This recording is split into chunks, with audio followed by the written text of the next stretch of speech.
والمرسلات عرفا فالعاصفات عصفا والناشرات نشرا فالفارقات فرقا فالملقيات ذكرا عذرا أو نذرا إنما توعدون لواقع فإذا النجوم طمست وإذا السماء فرجت وإذا الجبال نسفت وإذا الرسل أقتت لأي يوم أجلت ليوم الفصل وما أدراك ما يوم الفصل ويل يومئذ للمكذبين ألم نهلك الأولين ثم نتبعهم الآخرين كذلك نفعل بالمجرمين ويل يومئذ للمكذبين ألم نخلقكم من ماء مهين فجعلناه في قرار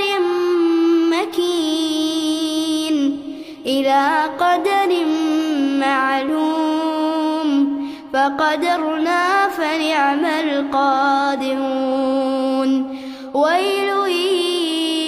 يومئذ للمكذبين ألم نجعل الأرض كفاتا أحياء وأمواتا وجعلنا فيها رواسي شامخات وأسقيناكم ماء فراتا ويل يومئذ للمكذبين انطلقوا إلى ما كنتم به تكذبون انطلقوا إلى ظل ذي ثلاث شعب لا ظليل ولا يغني من اللهب إنها ترمي بشرر كالقصر كأنه جمالة صفر ويل يومئذ للمكذبين هذا يوم لا ينطقون ولا يؤذن لهم فيعتذرون ويل يومئذ للمكذبين هذا يوم الفصل جمعناكم والأولين فإن كان لكم كيد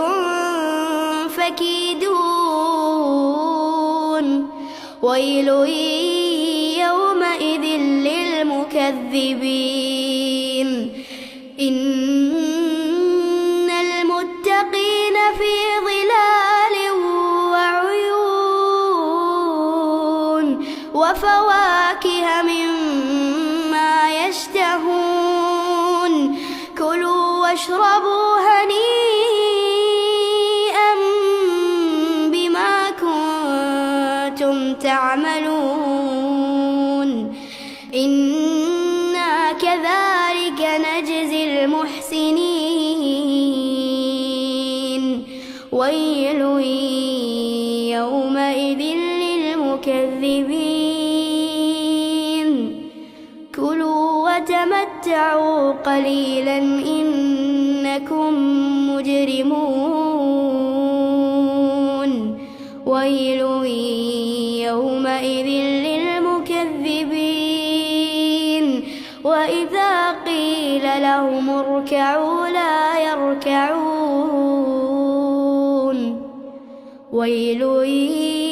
يومئذ للمكذبين فبأي حديث بعده يؤمنون